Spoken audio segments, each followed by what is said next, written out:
There are echoes of the past that live not in our memories, but in our habits. They aren't the loud, crashing waves of a painful event. They are the quiet, steady currents that guide how we move through the world every single day. These habits are often invisible to others, and sometimes even to ourselves. They are the secret language of survival. Today, we are not talking about the obvious scars. We are talking about the subtle, hidden signs that you've been through a lot. These are the behaviors you adopted to protect yourself, and they may still be running in the background of your life. Recognizing them isn't about opening old wounds. It's about understanding the person you had to become to survive, and finally giving that person some peace. Let's get straight into it. Number 1, you apologize constantly. This goes far beyond simple politeness. This is apologizing for things that are not your fault. You say sorry when someone bumps into you. You say sorry for asking a question. You say sorry for taking a moment to think, for having an opinion, or even for just being in the room. On the surface, it looks like you're just being incredibly considerate. But underneath, it's a deeply ingrained defense mechanism. When you've been through situations where you were made to feel like a burden, or where your very presence seemed to cause problems for others, you learn to make yourself smaller. Apologizing becomes a preemptive peace treaty. You're essentially saying, please don't be angry with me. I know I'm an inconvenience. I'm already taking the blame so you don't have to put it on me. It's a habit born from a time when your presence felt like a problem to be solved. You learned that absorbing blame, even when it wasn't yours, was the fastest way to de-escalate a situation and stay safe. It's a subconscious effort to manage the emotional temperature of a room, to ensure that you are never the source of conflict. You are not just apologizing for an action, you are apologizing for your existence. The first step to unlearning this is to notice when you do it.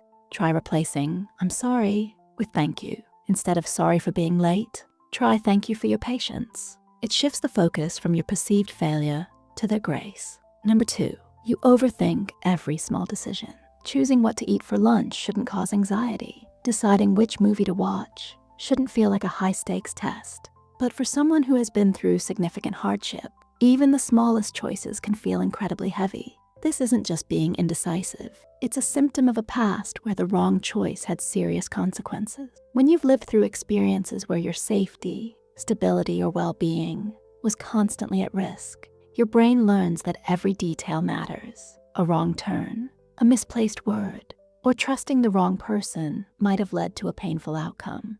As a result, your mind's decision-making center goes into overdrive for everything. It treats choosing a brand of cereal with the same intensity as a life-altering decision, because your internal alarm system no longer knows the difference between a small threat and a big one. This is about control. When major parts of your life have been out of your control, you try to manage the little things with extreme precision. You play out every possible scenario in your head, trying to predict and prevent any negative outcome, no matter how unlikely. It's exhausting. You are not just choosing a path, you are trying to navigate a minefield that might not even be there anymore. The world taught you that danger can hide in the details, so now you inspect every detail for danger. Number 3, you have a very strong startle response. Does the sound of a dropped plate make your heart pound?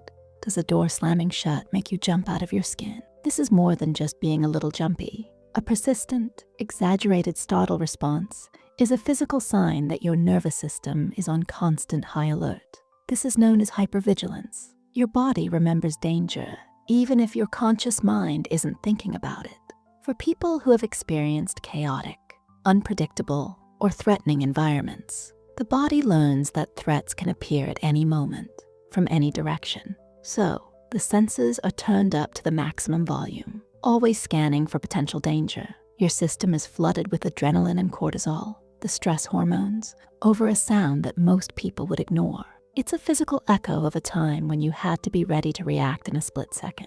Your body hasn't received the message that the threat is over. It's still on guard duty. It's a lonely experience because the world around you keeps moving calmly while you're recovering from a perceived threat that only your body registered. It's the past living in your nerve endings, a constant, silent hum of readiness that never truly turns off.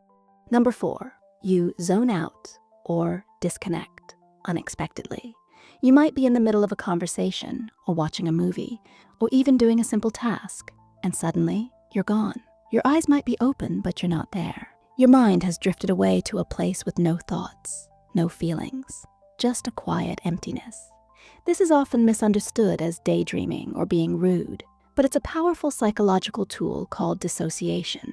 Dissociation is the mind's ultimate escape hatch. When a situation becomes too overwhelming, too stressful, or too emotionally painful, the mind can check out to protect itself. It's a skill you likely learned when you couldn't physically escape a difficult situation.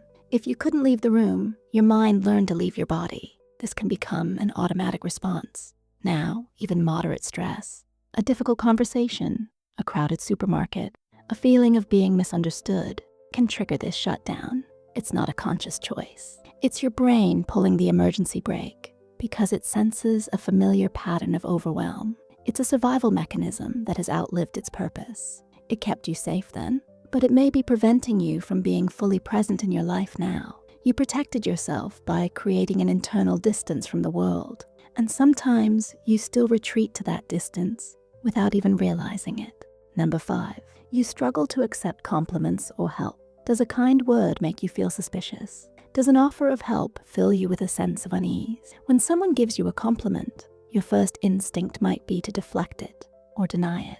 When someone offers to help you with a task, you might insist, "It's fine, I've got it." Even if you're struggling, this isn't about humility. It's about worthiness and trust.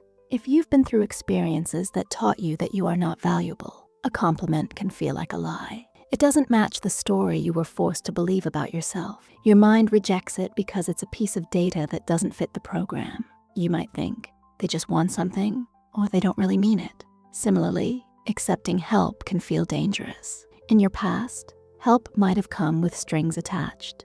It might have been used to control you or held over your head later. So, you learned that self-reliance was the only true form of safety. Relying on someone else meant being vulnerable, and vulnerability was a risk you couldn't afford to take. Doing everything yourself isn't a sign of strength. It's a sign that you were taught that you cannot depend on anyone. You learned to be your own hero because you had no other choice. Now, letting someone else carry even a small part of the weight feels unnatural and unsafe. Number 6, you are always planning for the worst.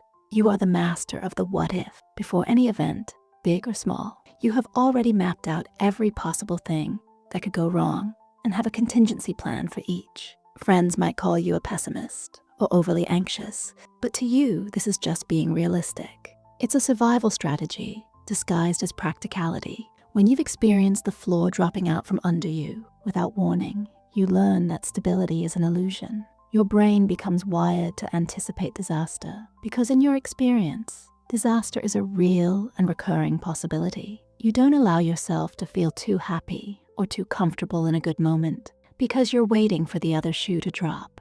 You believe that if you can predict the worst, you won't be hurt by it when it happens. This isn't just planning. It's a form of emotional self-protection. By constantly living in a state of readiness for catastrophe, you feel like you can't be caught off guard again. The cost of this safety, however, is immense. It robs you of your ability to enjoy the present. You can't fully relax into joy because a part of your mind is always on watch, scanning the horizon for the next storm. Hope feels like a risk.